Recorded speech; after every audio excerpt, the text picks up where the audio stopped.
ज्यादातर student UGC net examination को एक सेकेंडरी एग्जामिनेशन की तरह कंसिडर करके चलते हैं। उनकी प्रायोरिटी हमेशा क्या होती है कि हम सिविल सर्विस एग्जामिनेशन क्रैक कर लेंगे, स्टेट पीसीएस क्रैक कर लेंगे, कोई और एग्जामिनेशन क्रैक कर लेंगे, और सेकेंडरी वे में हम लेके चलते हैं यूजीसी नेट एग्जामिनेशन को एक सेकेंड ऑप्शन की तरह, आप ये कह सकते हैं इसको।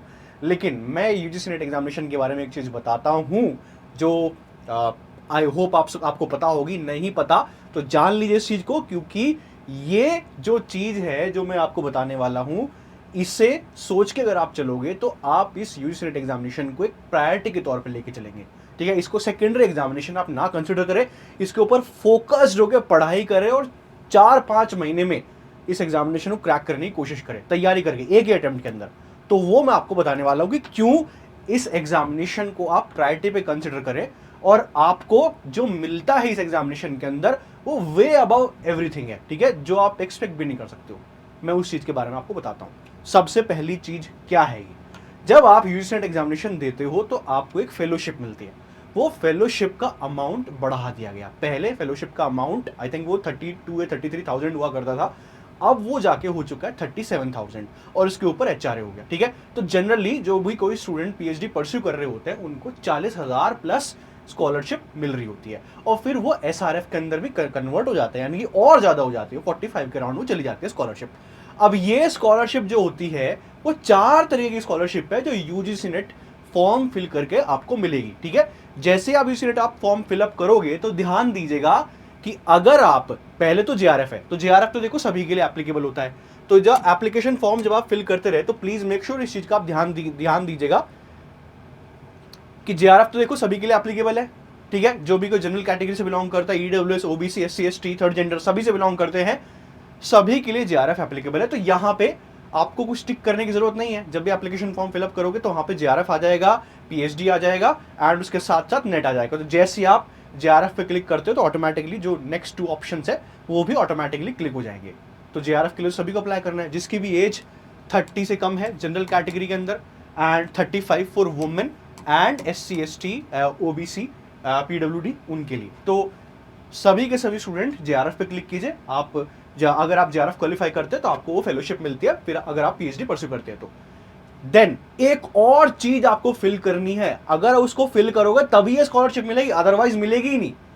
तो ये जो है NF OBC, NF PWD, NF SC, अगर इस पे आप क्लिक करोगे ही नहीं तो ये स्कॉलरशिप आप गवा दोगे। जनरली स्टूडेंट्स क्या कंसर्न सोचते हैं कि अगर उनको जेआरएफ मिलता है तभी ये स्कॉलरशिप मिलेगी पीएचडी में अगर एडमिशन लेंगे तो। ठीक है, लेकिन ये 3 फेलोशिप और होती है, अगर आप एप्लीकेशन फॉर्म में टिक नहीं करोगे, भरते हुए ध्यान से टिक नहीं करोगे तो ये नहीं मिलेगी। और ये भी इक्वली अमाउंट होता है जो जेआरएफ के इक्वल होता है, बिल्कुल।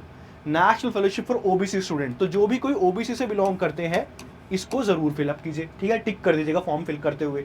ओके, देन पीडब्ल्यूडी कैंडिडेट्स जो हैं उनको भी फिल करना है, पर्सन विद डिसेबिलिटीज।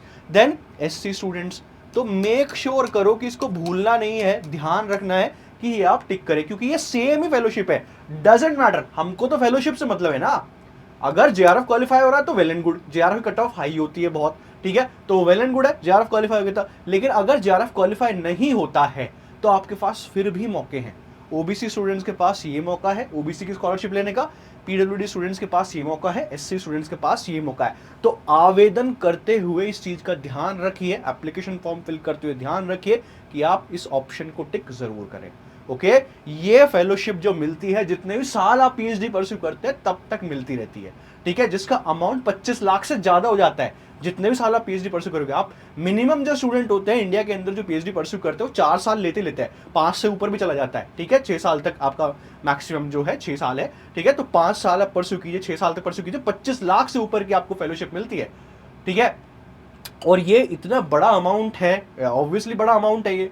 ठीक है, इंडिया के अंदर बड़ा अमाउंट है, और इस अमाउंट को आप देखिए कि आप पीएचडी परस्यू कर रहे हो, पीएचडी परस्यू करते आपको ये फेलोशिप मिल रही है, तो why not make it your priority examination. Okay, आप इस एग्जामिनेशन को एक प्रायोरिटी एग्जामिनेशन के तौर पे लेके चलिए। आप इसको एक सेकेंडरी एग्जामिनेशन कंसिडर जब तक करते रहेंगे तब तक आपका जेआरएफ क्वालिफाई होगा ही नहीं।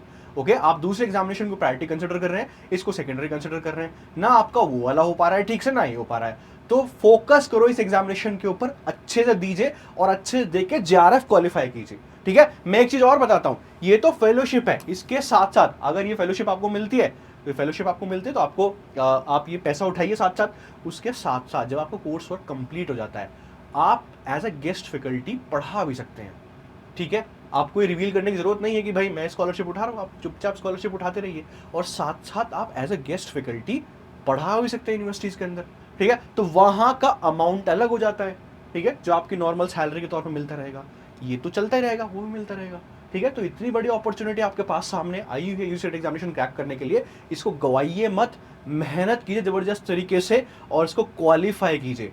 जो जेआरएफ क्वालिफाई करके बैठे हुए हैं, आप उनसे पूछिए कि भाई उनको क्या मिल रहा है, ठीक है। मैं बताता हूँ ना उनको क्या मिल रहा है, 40,000 प्लस मिल रहा है उनको सैलरी, फेलोशिप मिल रही है, साथ ही साथ वो पढ़ा भी रहे हैं यूनिवर्सिटीज़ के अंदर, तो उनकी जो पूरे का पूरा इनकम जो हो जाती है एक महीने के अंदर, वो 1 लाख प्लस हो जाती है, बहुत ही आसानी से हो जाती है, ठीक है। तो इस एग्जामिनेशन को आप प्रायोरिटी पर रखिए, इस एग्जामिनेशन को क्वालिफाई कीजिए, क्वालिफाई करके आप असिस्टेंट प्रोफेसर भी बन सकते हैं उसके बाद।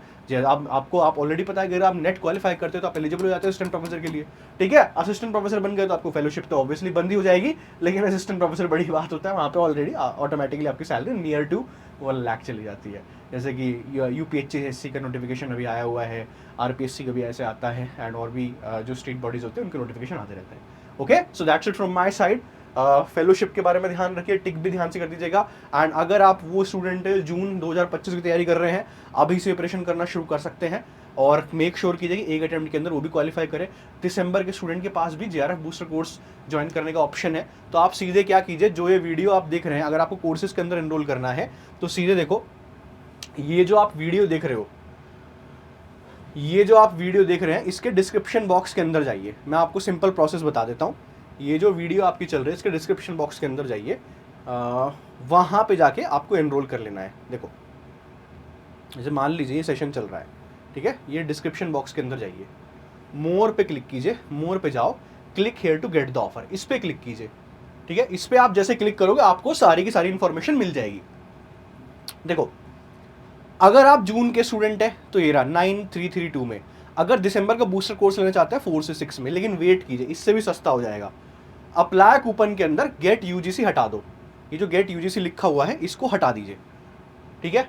आपने इसको हटा दिया, आपने इसको हटा दिया गेट यूजीसी को, इसकी जगह लिखिए अश्वनी, ASHWANI, ओके। जैसे आप यहाँ पे अप्लाई क्लिक करोगे तो ये कोर्सेज आपके सस्ते हो जाएंगे। देखो 7,999 में जून का कोर्स आपको मिल रहा है, जिसमें पेपर 1 भी मिलेगा, पेपर 2 भी मिलेगा, टेस्ट सीरीज भी मिलेगी, प्रीवियस ईयर क्वेश्चन भी मिलेंगे, सारी चीजें मिल जाएंगी, ओके। इसमें ये दिसंबर का बूस्टर कोर्स मिलता है, तो फायदा इस कोर्स के अंदर है जून 2025 लेने के लिए। आप इसके अंदर एनरोल कीजिए, जून तक की पढ़ाई कीजिए, दिसंबर का अटेम्प्ट भी दीजिए, क्योंकि दिसंबर का बूस्टर कोर्स भी इसके अंदर आपको मिल जाएगा। और अगर आप चाहते हैं कि मेरे को दिसंबर तक ही चाहिए, दिसंबर का बूस्टर कोर्स ही चाहिए, तो आप ये वाला पैक ले सकते हैं जो कि केवल 4000 के अंदर। बट आई वुड रिकमेंड कि आप जून तक जाइए एटलीस्ट, क्योंकि अगर आप ऐसे स्टूडेंट है जिसकी तैयारी बीच में है अभी, या बिल्कुल फ्रेशर है बिल्कुल, तो आप ये लीजिए और दिसंबर का भी अटेम्प्ट दीजिए, लेकिन जून तक की तैयारी कीजिए। इस तरीके से आपको यहाँ पे चलना है, ठीक है। फॉर मोर इन्फॉर्मेशन आप टेलीग्राम चैनल भी ज्वाइन कर सकते हैं, यहाँ मुझसे पूछ सकते हैं कोर्सेज के बारे में, जो भी कोई आपको इन्फॉर्मेशन चाहिए, ठीक है। So that's it from my side. आप प्रिपरेशन कीजिए, इस एग्जामिनेशन को प्रायोरिटी एग्जामिनेशन की तरह कंसिडर कीजिए, और एक ही अटेम्प्ट के अंदर क्वालिफाई करने की कोशिश कीजिए, okay. Thank you very much.